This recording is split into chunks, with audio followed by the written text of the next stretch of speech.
So we are starting new chapter and this is called life processes. So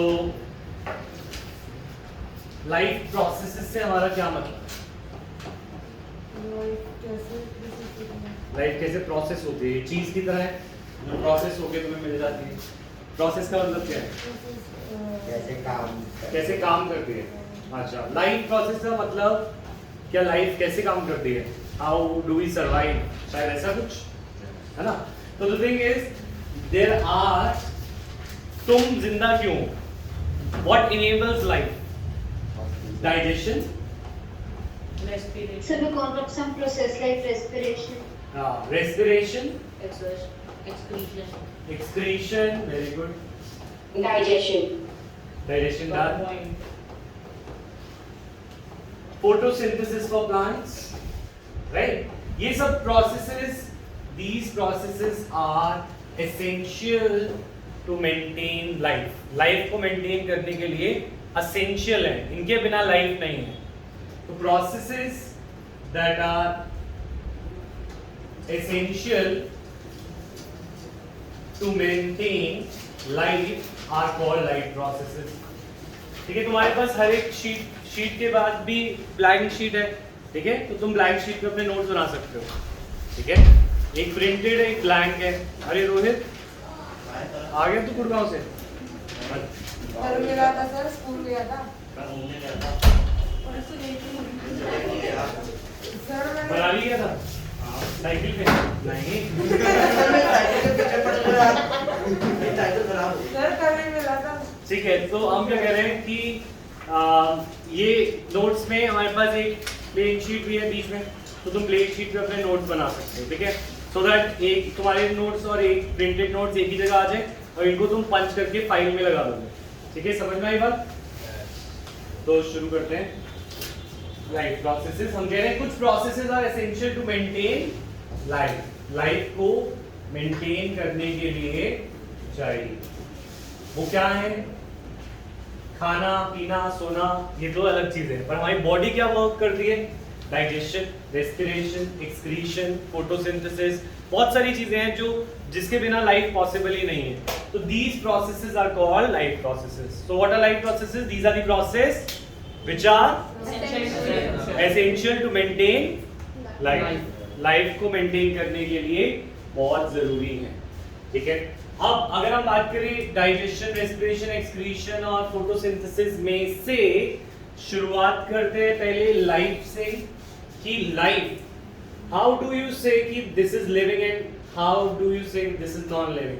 कोई चीज living और कोई चीज नॉन लिविंग कैसे है? तुम कैसे अगर वो बोलोगे? ये सब कर रही है तो वो लिविंग है. तो तुम्हें लिखेगा कैसे लिखेगा? So by identifying these processes. How do we identify? Yeah, how do we differentiate between living and non-living? हाँ, चलो शुरू करते हैं. हाँ, तुम्हारे आंसर्स पहले सुनते हैं. शैलजा, तुम क्या कह रहे थे? बोलो. Sir, I was saying कि अगर कोई भी थिंग ये ऑब्जेक्ट करती है तो वो लिविंग में नहीं. मतलब ये प्रोसेस है. ये प्रोसेस पर तुम ऑब्जर्व कैसे करते हो? हाँ, तुम क्या कहते हैं? विश्व यही बात कर रहे थे कि अगर ये करेंगे. और कोई? हाँ, कविश, विशेष और रोहित तीनों खड़े हो जाओगे. मैं तो कुछ नहीं बोल रहा. विशेष बोलना नहीं है जो मैं पढ़ा रहा हूँ. कोई मूव कर जो या ग्रो कर लियो. मूव या ग्रो कर रहे हो.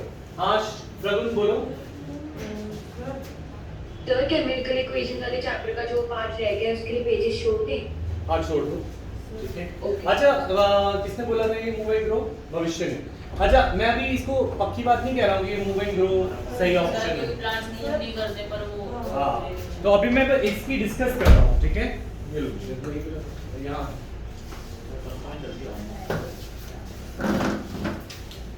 Move and grow. क्या मूव एंड ग्रो सही है? For example plants do not move. Plant move करते हैं क्या?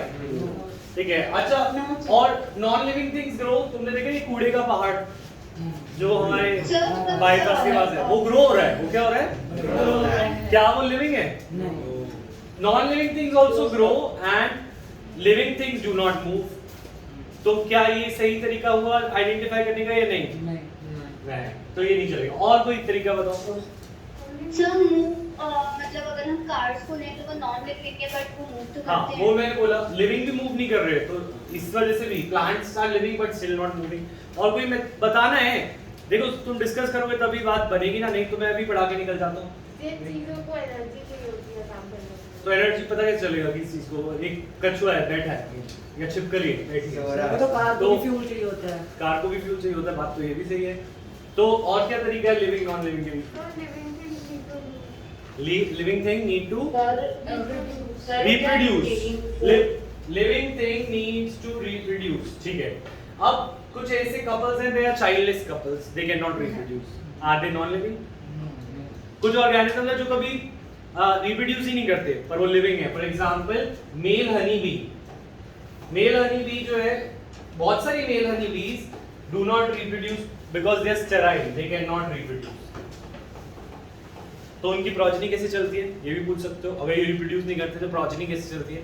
इसमें क्या होता है, फीमेल्स को मेल्स की जरूरत ही नहीं पड़ती, फीमेल सीधा ही मेल्स को रिप्रोड्यूस करती है। तो ये एक अजीब सा रिप्रोडक्शन है हनी बीज में, आगे हायर क्लास में पढ़ेंगे। बट एक मेल हनी बी, बहुत सारी मेल हनी बीज जो होती हैं वो रिप्रोड्यूस करती ही नहीं, तो क्या वो नॉन लिविंग है? तो क्या रिप्रोडक्शन एक क्राइटेरिया हुआ जिसको हम ले सकते हैं? नहीं। अब और कोई क्राइटेरिया? थक सर दे आर कंज्यूमिंग जाते एनर्जी। हैं, थक जाते हैं। Rest Lifespan is the time between birth and death. Breathing, visible movement you are saying. कैसा movement? Visible movement, या हम उसे देख रहे हैं कि वो breathe कर रहा है या वो breathe नहीं कर रहा। Visible वो कोई movement, काम कर but रहा है। again plants में visible Plants में। movement visible नहीं होती है ना? सर वो कोई काम कर पा रहा है। काम कर रहा है। तुम्हारी पहली बात भी सही थी। हाँ, शौर्य भविष्य अमिका अनीशा ठीक है। जो इन्होंने डाउनलोड नहीं किया डाउनलोड कर लेंगे, ठीक है? सर हाँ, मैं डाउनलोड कर चुका हूँ। कर चुके राघव कर चुके हैं। Sir, can we say like living being needs energy like human beings ठीक need है। human beings and animals need food but non-living do not. They need food but they do not. हाँ, अगर कैसे? फ्यूल चाहिए होता है खाने के तो So but your car's food would be considered as petrol. हाँ, ये जैसे तो But सब तो machine run करने के लिए ना उसको proper energy provide एनर्जी तो प्रोवाइड कर रहा है वो, पर फूड को देख के नहीं, हमें कुछ साइंटिफिक बेसिस चाहिए। हाँ बोलिए। सर फूड खा रहे हैं, फूड से एनर्जी आ रही है, एनर्जी से काम कर पा रहे हैं। कोई बात नहीं, तुम फिजिक्स में ज्यादा जा रहे हो, सही है वैसे। पर पॉइंट इज दिस कि जो भी चीज हो रही है उसके मॉलिक्यूलर लेवल पे देख के हम बता सकते हैं। मतलब क्या है, मैं प्लांट का मॉलिक्यूल ले लूं, प्लांट का सेल ले लूं, क्या ले लूं? प्लांट सेल ले लूं या एनिमल सेल ले लूं, किसी भी चीज के अंदर अगर सेल है तो वो लिविंग होगा। तो एक तो सेलुलर एपरेटस होना is a definite proof. Cellular apparatus यानी सेल होना इज अ डेफिनेट प्रूफ कि या तो वो लिविंग था या वो लिविंग है, क्योंकि या तो वो मर चुका है तब भी उसके सेल होंगे पर थोड़ी देर तक रहेंगे, वो फिर डिजेनरेट हो जाएंगे। तो एक तो सेलुलर ऑर्गेनाइजेशन कि अगर वो सेल है तो वो लिविंग हो सकता है ना। दूसरी चीज, जब हम उस सेल के अंदर देखते हैं तो हम देखते हैं कि उस सेल के अंदर वी सी की there are some movements occurring. Movements माने मॉलिक्यूल्स की। फॉर एग्जांपल ग्लूकोज कन्वर्ट हो रहा है इनटू CO2, किसमें? CO2। तो ये एक मॉलिक्यूल की मूवमेंट है या मॉलिक्यूल की रिएक्शन है, जैसे हमने केमिकल इक्वेशन एंड रिएक्शन में पढ़ा।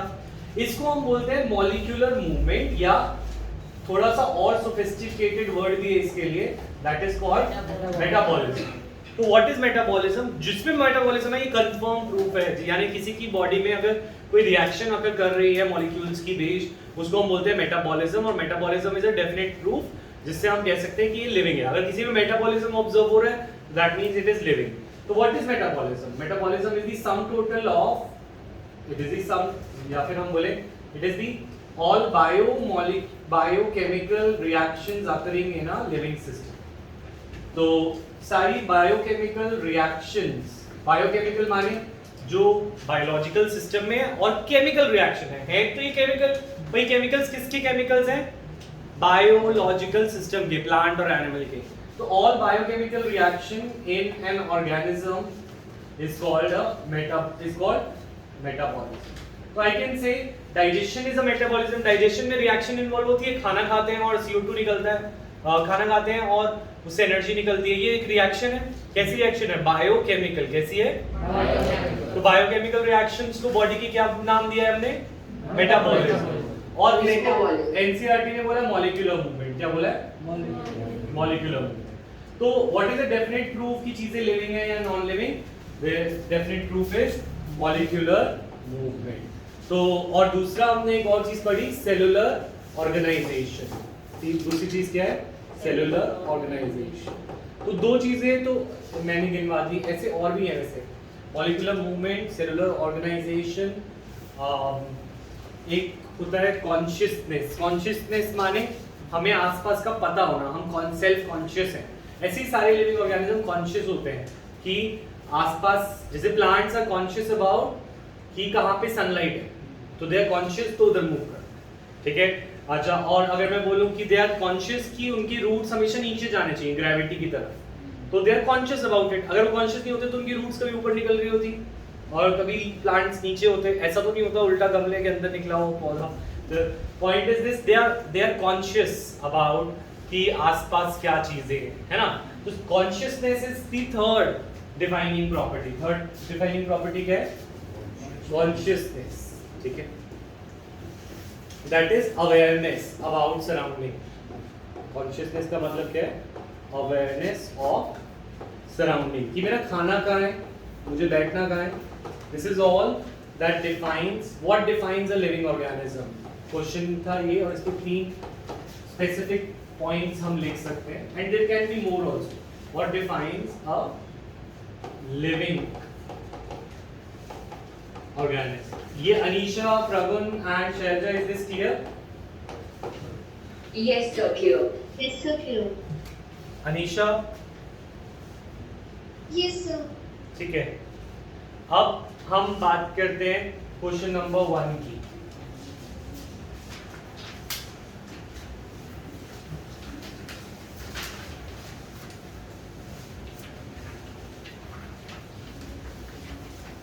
Yes, so you all have notes. ठीक है.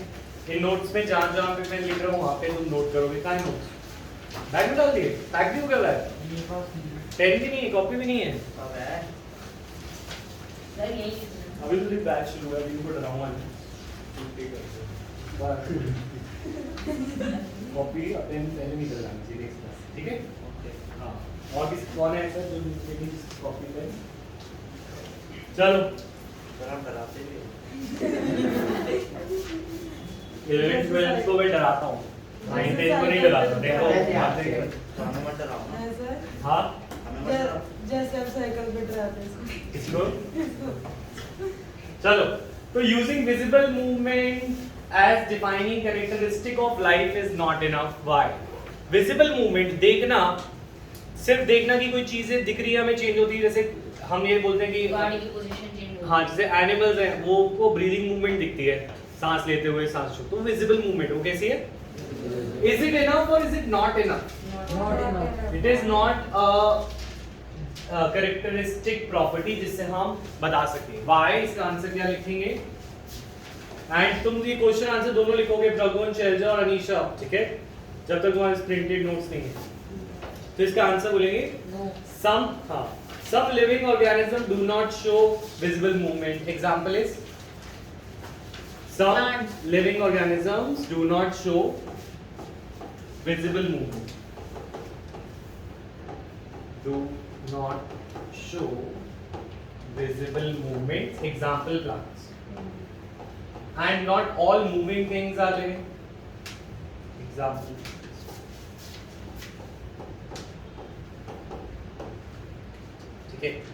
एंड ऑल्सो जैसे अभी ऋषभ ने बताया कि also not all moving things are living. Cars are not moving but they are not living, है ना. All not also not all moving things are living. क्या ऊपर बैठा है? बेटा है. ऑल नॉट ऑल moving things are living. Example sand dunes. Car तो चलो हम इंजन से चलाते हैं, तो वो तो तुम बोलोगे कि भाई हमने चलाया, वो तो एक सर ये एक्सटर्नल हो गया। पर सैंड ड्यून्स होते हैं ना जो डेजर्ट में एक जगह से दूसरी जगह खुद ही चले जाते हैं हवा से, तो वो sand dunes are moving but they are not living, है ना। तो सेल्फ ड्राइविंग कार। हाँ, सेल्फ ड्राइविंग कार भी इंजन से तो चल रही है ना। अगर मैं बोले एक हम नेचर से ही चलने वाली चीज देखें तो ठीक है, क्या वो ऐसे तो प्लांट्स भी हवा से चलते हैं। हाँ ठीक है, तो not all moving things are living. Clear ये पॉइंट? Sand dunes, DUNES।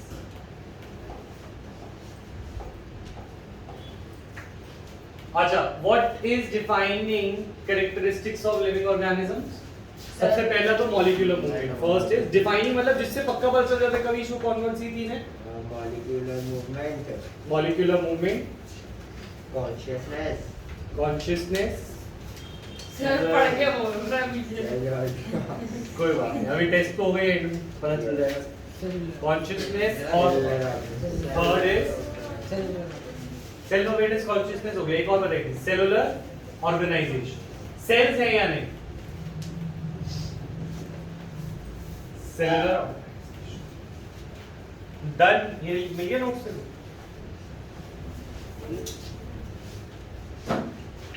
इसी में लिखना है, इसमें लिखो, एक जगह रहेगा घर पे। और इसको प्लीज खोना मत, मुझे पता है तुम खो दोगे ये शीटें, तो आज ही फाइल ले लेना, पंच करके फाइल में लगा देना, ठीक है। अच्छा, why are molecular movement needed for life? ठीक है, माना कि भाई जब तक डाइजेशन नहीं होगी तब तक कोई नहीं। Sir, because body needs energy, so energy needs to be released in the body.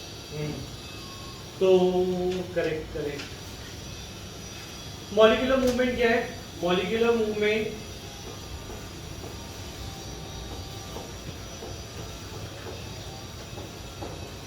are due to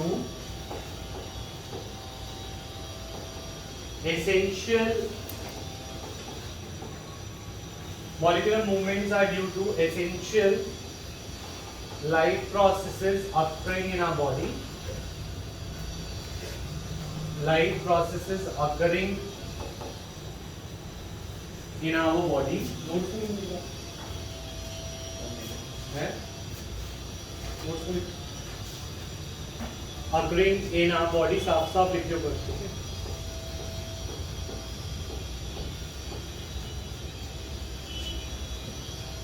Examples: digestion, respiration.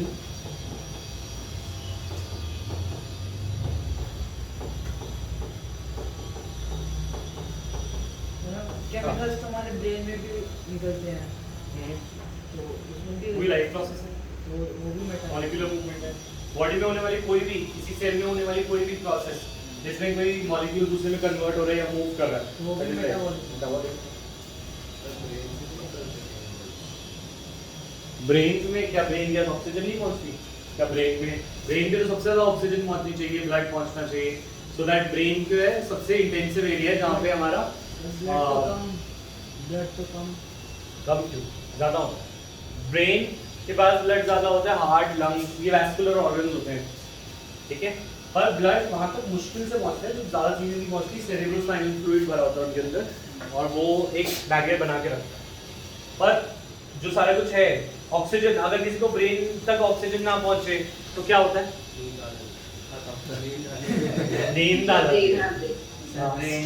Stroke बोलते हैं ना, अगर ब्लड वेसल ब्रेन तक जाने वाली चोक हो जाए, जैसे हार्ट तक चोक हो जाए तो हार्ट अटैक, और अगर ब्रेन तक ना पहुंचे ब्लड तो ब्रेन, हाँ स्ट्रोक, ठीक है। हेडेक में वेसल्स जो भी छोटी हो जाती है तो उससे इन्फ्लेमेशन होती है, उससे होता है। Anyways, molecular movements are due to essential life processes occurring in our body. Example: digestion, respiration. Without these reactions, we cannot maintain life. Without these reactions, we can or we cannot maintain life. Cannot maintain. We cannot maintain life.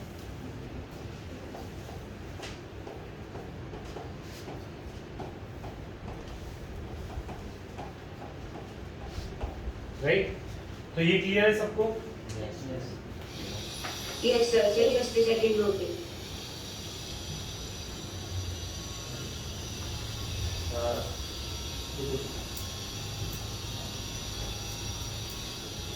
Video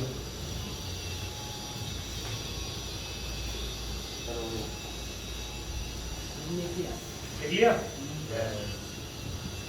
Sir, visible नहीं है. हो गया. अब दिख रहा है sir green colour की screen दिख रही है अपनी. देख अब दिख रही है सर अभी भी ग्रीन ही है. चलो कोई बात नहीं मैं बोल रहा हूँ मॉलिक्यूलर मूवमेंट्स आर क्या बोलूँ तुम बोलो molecular movements are due to the life processes essential life processes like digestion and respiration and without these processes without these reactions processes we cannot maintain our life so that is why molecular movement is essential for ठीक है okay sir. अच्छा अब ऐसी कोई चीज जो cell नहीं है जिसके पास सेल नहीं है कोई ऐसा ऑर्गेनिज्म वायरस सर वो नॉन लिविंग और लिविंग दोनों होते हैं. वही अलग है. तो ऐसा ऑर्गेनिज्म तो होता है वो पर लिविंग नॉन लिविंग के बीच में तो organism anything less than a cell is not considered living sir पर जब anything less than a cell cell से छोटी चीज लिविंग नहीं कंसिडर होती यूजुअली सर मतलब होती है सेल से भी. हाँ वायरसेस मतलब सेल उनके अंदर सेल नहीं होता और आरएनए डीएनए वो भी लिविंग मॉलिक्यूल्स कहलाते हैं बट लिविंग ऑर्गेनिज्म नहीं डिस्कवर नहीं करे होते तो होंगे ही. क्या ऑर्गेनिज्म और सोचे हाँ नहीं अगर तुम्हारे पास चीजें एंडोप्लाज्मिक रेटिकुलम गोल्जी बॉडी ये सब चीजें नहीं है तो सारे प्रोसेसेस हम नहीं कर पाएंगे एक सेल के तो वो चीज जो भी सेल से कम है तो वो डिपेंडेंट होगी किसी और चीज पे जैसे viruses are dependent on their host क्योंकि उनके पास खुद कुछ चीजें मिसिंग है कोई चीज या तो गोल्जी बॉडी नहीं है या एंडोप्लाज्मिक रेटिकुलम नहीं है जो जो फंक्शन के लिए चाहिए वो सब सेल में होता है ठीक है तो are viruses alive no unless they're are in bodies no. No. Yes तो जब तक वो किसी लिविंग ऑर्गेनिज्म के कांटेक्ट में नहीं आएंगे.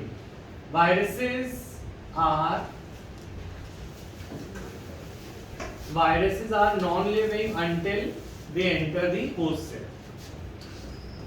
हाँ नहीं नहीं आगे भी are non-living until they enter the host cell.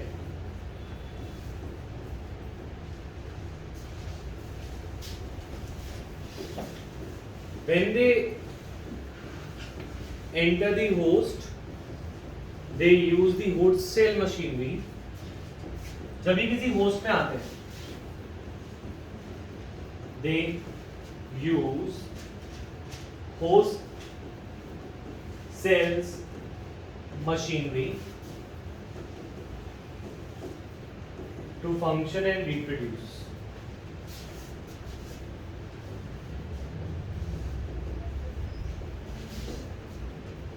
तो जो ये ऑर्गेनिजम्स हैं ये होस्ट सेल की मशीनरी यूज करते हैं पर अपनी मशीनरी नहीं यूज करते तो ये they are not completely living. Clear है ये पॉइंट चंद्रप्रीत क्लियर ठीक है तो how would you define a life process this we have already done Processes that are essential to maintain life और उसके एग्जांपल्स इसे नो कंप्लीट करें. Processes that are essential to maintain life.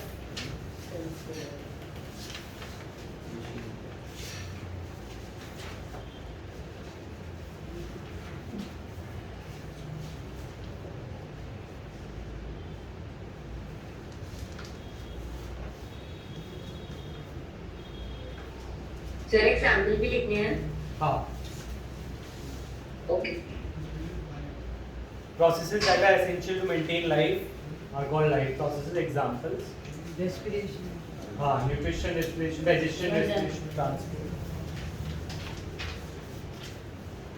ठीक है अब हम different life processes को describe करते हैं in brief माने छोटा छोटा हर एक चीज को समझते हैं फिर डिटेल में सबको पढ़ेंगे starting with nutrition respiration ये मिटा दो ना।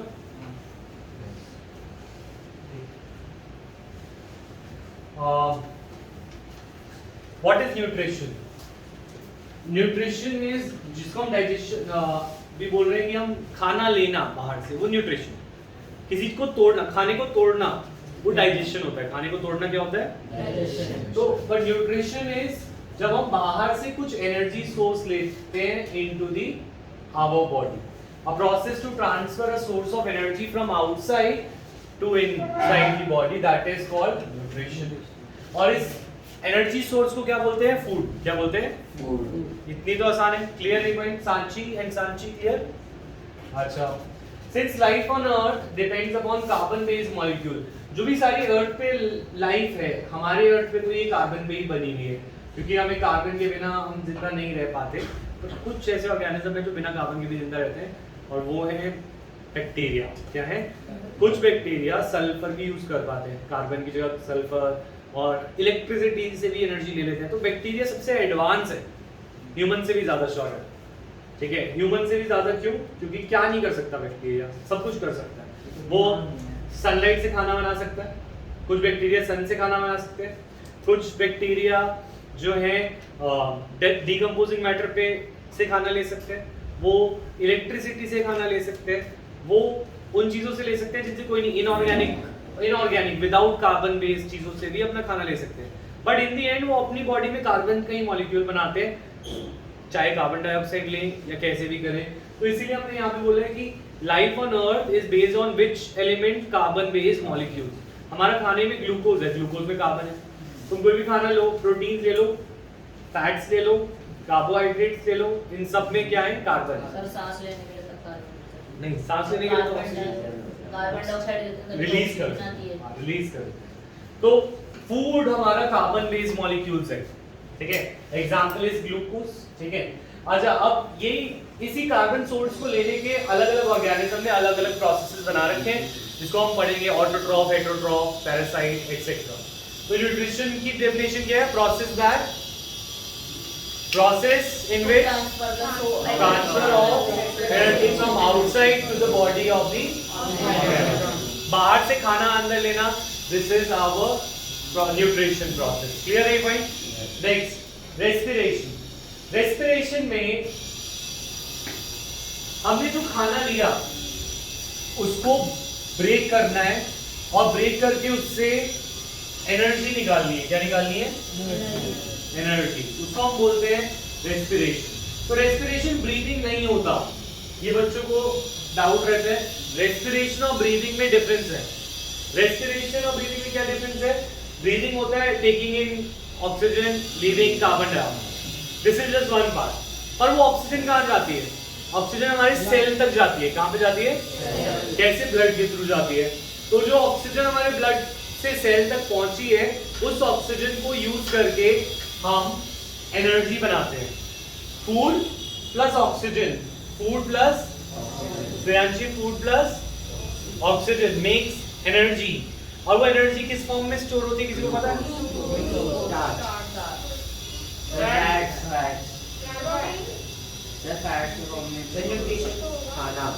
खाना ही तो आ रहा है, खाने की तो यूज कर रहे हैं हम, ठीक है। जैसे ग्लूकोज को यूज किया और ऑक्सीजन ली, क्या लिया? ग्लूकोज और ऑक्सीजन को यूज करके we रिलीज कार्बन डाइऑक्साइड। क्या रिलीज किया? CO2 plus water plus energy.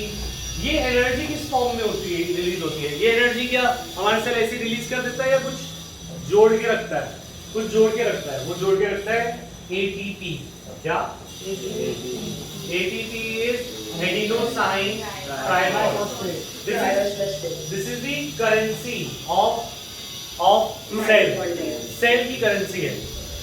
हम कैसे डील करते हैं? मुझे कुछ खरीदने जाना है तो मैं पैसे दूंगा, है ना। पर सेल की एनर्जी करेंसी को बोलते हैं ATP। सेल को कोई भी काम कराना है तो वो किससे कराएगा? वो ATP भरेगा कि भाई ये लो ATP, मेरा काम करो। ATP is adenosine triphosphate. ATP is adenosine triphosphate. तो मैं दोबारा समझाता हूँ। हमने खाना लिया, उस प्रोसेस को क्या बोलते हैं? डाइजेशन, न्यूट्रिशन, है ना? Respiration. बाहर से नहीं, जब हमने खाना बाहर से लिया बॉडी में, उसे क्या बोलते हैं? न्यूट्रिशन। उस खाने को यूज करके ऑक्सीजन, कान पे लग रही है आवाज? और तेज बोलो। तो न्यूट्रिशन को, जो खाना हमने लिया उसके ऊपर ऑक्सीजन ऐड करा और इससे हमने एनर्जी प्रोड्यूस करी, और वो एनर्जी को किस फॉर्म में स्टोर कर लिया? इस प्रोसेस को क्या बोलते हैं? Respiration. ठीक है। अच्छा, अब जो ये फूड और ऑक्सीजन था हर एक सेल तक पहुंचेगा किससे? ब्लड से। क्या प्लांट्स में भी ब्लड होता है? जाइलम और फ्लोएम होता है, और जाइलम और फ्लोएम पानी के थ्रू हेल्प लेके, पानी की हेल्प लेकर, Xylem through water. तो जाइलम और फ्लोएम वाटर की हेल्प लेकर क्या ट्रांसपोर्ट करते हैं चीजों को, चाहे वो फूड हो या एनर्जी हो। तो दिस इज कॉल्ड ट्रांसपोर्ट। इसे क्या बोलते हैं? Transport. और जब कोई चीज काम की नहीं है, कुछ वेस्ट प्रोडक्ट भी तो यूज निकलेगा, उसको बाहर निकालना क्या कहलाएगा? तो चार चीजें। फर्स्ट न्यूट्रिशन, समझ आया क्या होता है nutrition? Taking in the carbon based molecules also known as food. Second, respiration, breaking of the food in the presence of oxygen to release energy in the form of ATP.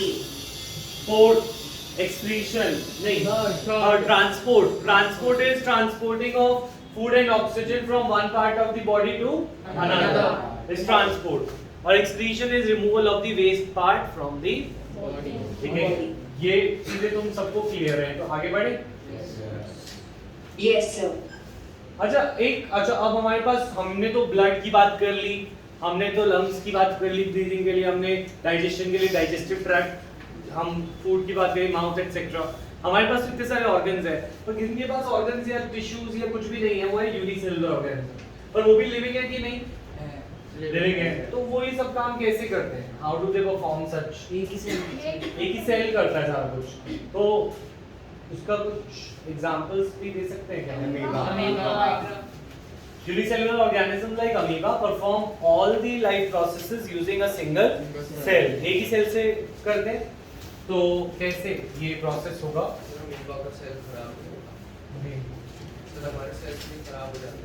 हमारे cell खराब नहीं होते, हमारी life ज़्यादा होती है। Amoeba की life एक सेल नहीं होती है, तो वो डिवाइड होकर आगे बढ़ता जाता है। सेल खराब होते हैं मतलब? हाँ, सेल की लाइफ तो है ना हर एक चीज़ की। तो हमारे सेल्स तो रोज हमारे सेल बाहर जाते हैं बॉडी से, हाथ के सेल नए आते हैं। ये प्रोसेस में सेल डिवीजन चलता रहता है हमारी बॉडी में, जिससे रिपेयर होता रहता है चीज़ें, ठीक है ना। पर अब अगर हम बात करें एक अमीबा की, तो अमीबा जैसा एक ऑर्गेनिज्म जो कि यूनिसेलुलर है। अनीशा यहीं पे हो क्लास में? Selja? Yes, sir. Selja?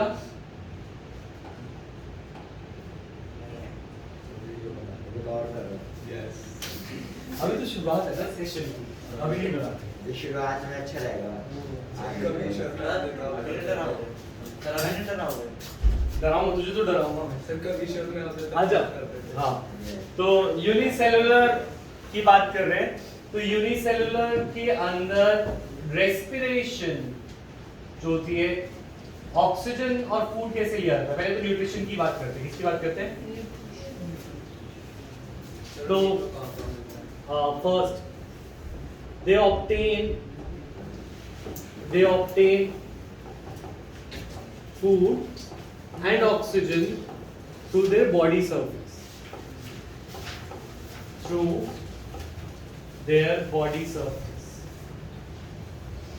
Yes, sir. Sir, for food, amoeba extended to the podium. through their body surface।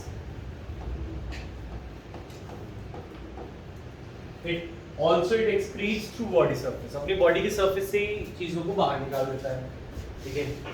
Excretion is also through body surface।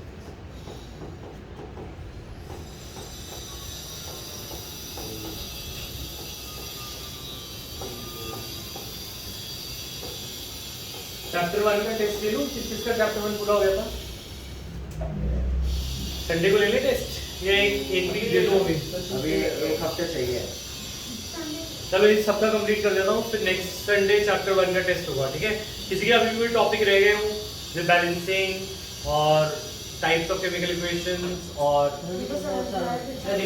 Yes sir, sir मेरा रह गया हाँ, types of तो वो इस chemistry। वीक मैं आज क्या थर्सडे है ना, मेरा तो सिर्फ बैलेंसिंग वाला मेरा नहीं होगा ना, सिर्फ बैलेंसिंग हुई है। हाँ, मेरा नहीं होगा ना। तेरा होगा ना नेक्स्ट वीक जब मैं पूरा कंप्लीट कर दूंगा, ठीक है?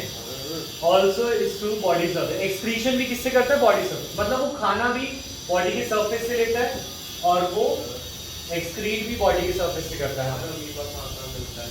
वाटर में से सॉइल में मिलता है और वाटर में मिलता है, बहुत छोटा होता है। इससे हमारा जो फूड पॉइजनिंग होती है वो चीजें होती है, एंटा अमीबा हिस्टोलिटिका नाम। कैसे नाम है सर?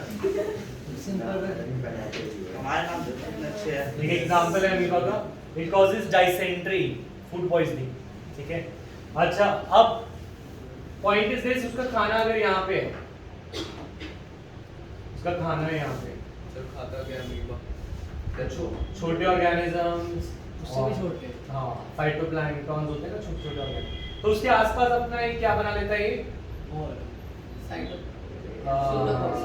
सूडोपोडिया, यानी कि फिंगर लाइक प्रोजेक्शंस। क्या बना लेता है? फिंगर लाइक प्रोजेक्शंस, जिसे बोलते हैं सूडोपोडिया।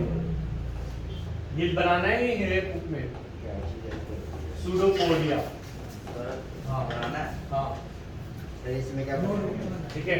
और इसके थ्रू किसी का माइक ओपन है, सूडोपोडिया के थ्रू वो अपना फूड को क्या कर लेता है? कैप्चर, और उसको फिर अपने अंदर फूड वैक्यूल में ले जाता है। किसमें ले जाता है? Food vacuole. और फूड वैक्यूल में उसको डाइजेस्ट करता है, फूड वैक्यूल में वो फूड को डाइजेस्ट करता है। तो इट यूजेस अ सूडोपोडिया, जिससे वो ट्रैप करता है, अपनी फिंगर्स बना लेता है और फिंगर्स के थ्रू खाने को क्या कर लेता है? ट्रैप, और ट्रैप करने के बाद उसको किस में ले जाता है? फूड वैक्यूल में। फूड वैक्यूल में उसे ब्रेक करता है। यस, बोले। तोड़ के खाता। सर ये आपने नीचे एंटोमीबा हिस्टोलिका क्या लिखा है? हिस्टोलिटिका ये स्पीशी का नाम है। जैसे अमीबा, जैसे डॉग्स है ना, पर डॉग्स की अलग अलग स्पीशीज है या वेराइटीज है, उसी तरीके से अमीबा बहुत सारे हो सकते हैं। पर अमीबा में एक टाइप जो हमें बीमारी कॉज करता है वो है एंटा अमीबा हिस्टोलिटिका, ठीक है? अच्छा, अब उसके बाद so example is amoeba uses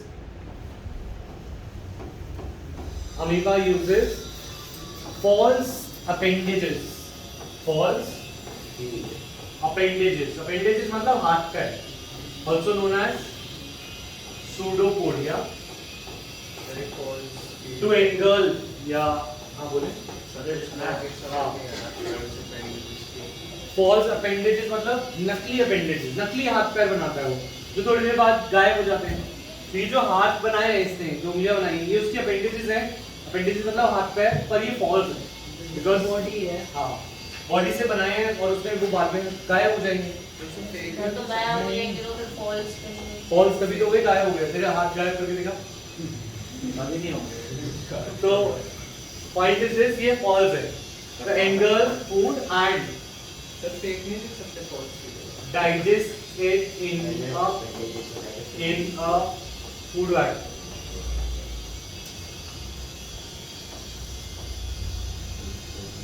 ठीक है, तो वो यूनिसेलुलर ऑर्गेनिज्म अपनी सारे प्रोसेसेस एक सेल के द्वारा ही करते हैं।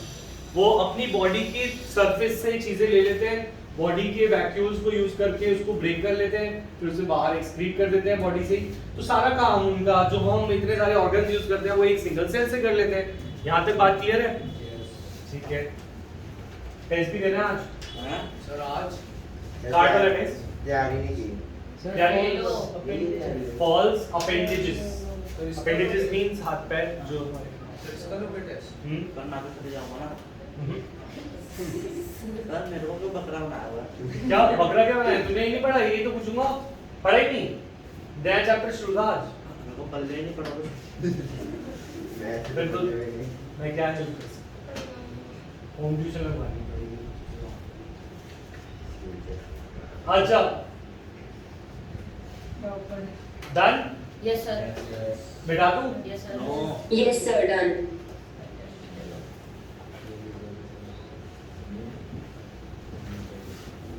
सिखा रहा हूँ मैं। अच्छा, अब देखते हैं कितने टाइप के न्यूट्रिशन हो सकते हैं। पेज तो है ना आपके पास? Some organisms use simple food materials obtained in inorganic sources in the form of carbon dioxide. What is meant by inorganic? कौन बताएगा? जो नेचुरल नहीं है।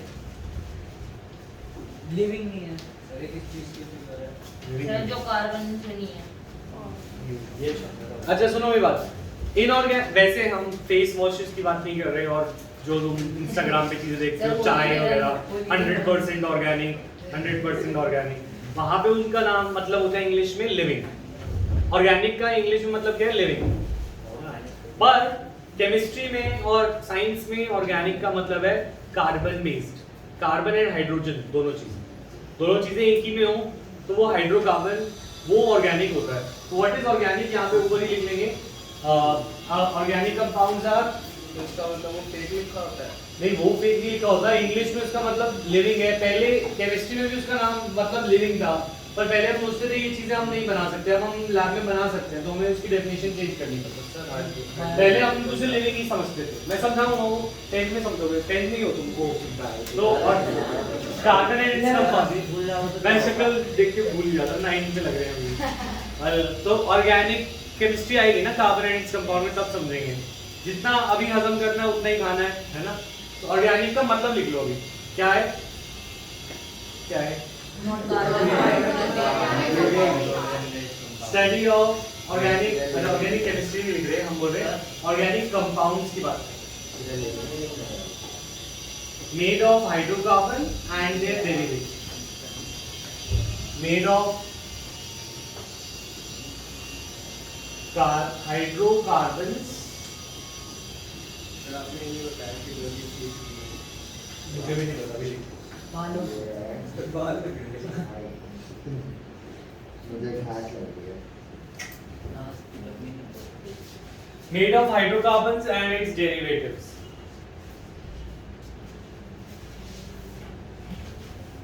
हाइड्रोकार्बन मतलब दो चीजें, सांची क्या? Hydro means hydrogen, hydro means Geetansh, carbon means carbon, है ना? अच्छा चंचल, डेरिवेटिव का मतलब क्या होता है? कभी कोई डेरिवेशन करी है जिंदगी में? काइनेटिक एनर्जी, पोटेंशियल एनर्जी पास होने के लिए mgh हाफ mv², है ना? चिराग याद आ रहा है? मेहनत, अच्छे नंबर ले आया चिराग बहुत। अच्छा अब हम क्या कह रहे हैं कि डेरिवेशन का मतलब होता है कि वहां तक आना। कहां तक आना? जो तुम्हें पता है, क्या पता है? पोटेंशियल एनर्जीज mgh, वहां तक आए तो किसी चीज से शुरुआत करके आता है ना? वैसे ही हाइड्रोकार्बन हो या हाइड्रोकार्बन से बनी चीजें, अविका हाइड्रोकार्बन हो यानी कि हाइड्रोजन कार्बन या हाइड्रोजन कार्बन से बनी चीजें, डेरिवेटिव माने जो हाइड्रोजन कार्बन से बने, इनको हम बोलेंगे ऑर्गेनिक कंपाउंड। इन्हें क्या बोलेंगे? अरे what is CO2? Is CO2 organic और इनऑर्गेनिक? ऑर्गेनिक क्या इसमें हाइड्रोजन कार्बन दोनों है? नहीं है, तो ये कार्बन है। सिर्फ कार्बन है। तो सिर्फ कार्बन था हमारी डेफिनेशन में, हाइड्रोकार्बन था। तो इज इट ऑर्गेनिक और inorganic? H2O sir carbon organic और inorganic? Inorganic. Glucose C6H12O6 organic. तो तुम समझ पा रहे हो कि ऑर्गेनिक और इनऑर्गेनिक केमिस्ट्री में क्या मतलब होता है? सर कार्बन हाइड्रोक्साइड होगा। हाँ कार्बन हाइड्रोक्साइड बता। इनऑर्गेनिक, इनऑर्गेनिक और ऑर्गेनिक। अब पूछो क्या कह रहे हो Vishesh? Carbon hydroxide. Carbon hydroxide कुछ होता ही नहीं, बाइकार्बोनेट HCO3 माइनस। ये तो ये वैसे इनऑर्गेनिक है, ठीक है? क्योंकि ये इनऑर्गेनिक एसिड से मिलता है, जैसे कार्बोनिक एसिड। मतलब क्या है? ये एल्केन है तो दोनों में कंफ्यूज कर रहे हो। कोई बात नहीं, यही मैं कह रहा हूँ ना, इतना ही सोचो अभी। ये बिल्कुल सही है, ठीक है? पर कुछ चीजें जो हमें एल्केन, एल्कीन, एल्काइन से नहीं मिलती, मतलब कार्बन में बात करें थोड़ा सा, ठीक है? थोड़ा सा वेट करें, दिमाग कंफ्यूज होगा नहीं तो, ठीक है? तो पॉइंट इज दिस कि जिनमें कार्बन हाइड्रोजन दिखे वो सारे क्या है? ऑर्गेनिक। अभी के लिए सारे ऑर्गेनिक, ठीक है? अच्छा ये जैसे फॉर एग्जांपल कोई और एसिड दे दो या मॉलिक्यूल दे दो, H3COOH, ये क्या है? ऑर्गेनिक है इनऑर्गेनिक? ऑर्गेनिक, क्योंकि C और H दोनों आ रहे हैं तो वो ऑर्गेनिक। जो HCO3 माइनस है ना, मैं बता ही देता हूँ तुम्हें, अगर दिमाग में बैठ गया तो सुनो मेरी बात। HCO3 में ना कार्बन के आसपास ऑक्सीजन है, क्या है? ऑक्सीजन। ऑक्सीजन। हाइड्रोजन जो है कार्बन से डायरेक्ट लिंक नहीं है, हाइड्रोजन कार्बन से डायरेक्ट लिंक नहीं है। इन सब में ऑर्गेनिक वालों में कार्बन और हाइड्रोजन का डायरेक्ट अटैचमेंट होना चाहिए, तो वो ऑर्गेनिक कहलाता है, तो इसीलिए ये इनऑर्गेनिक। सर आपको याद है कितने बॉन्ड्स होते हैं? हाँ, ये तो मतलब मैं पढ़ाता हूँ ना केमिस्ट्री, और वो तो मुझे याद है, ये नहीं याद रहेगा तो पढ़ेगा। अच्छा, ये क्लियर है यहाँ तक? अच्छा, नेक्स्ट हेटेरोट्रॉफ्स, ऑटोट्रॉफ्स का। तो ऑटोट्रॉफ वो है जो इनऑर्गेनिक से अपना खाना बना रहे हैं, ऑर्गेनिक से। पढ़ के बताओ। इनऑर्गेनिक। यानी इससे, जैसे CO2 और H2 इनऑर्गेनिक है। Yes sir. प्लांट्स बनाते हैं कार्बन डाइऑक्साइड से खाना, या हम बनाते हैं? Plants. हम तो खाना लेते हैं ऑर्गेनिक चीजों से, इससे ग्लूकोज, प्रोटीन्स, कार्बोहाइड्रेट्स, हम ऑर्गेनिक चीजों से लेते हैं। तो हम ऑटोट्रॉफ हुए या हेटेरोट्रॉफ? और ये हो गए ऑटोट्रॉफ जो कार्बन और हाइड्रोजन से बनाते हैं। ठीक है, टेस्ट ले लें हम। Yes, sir.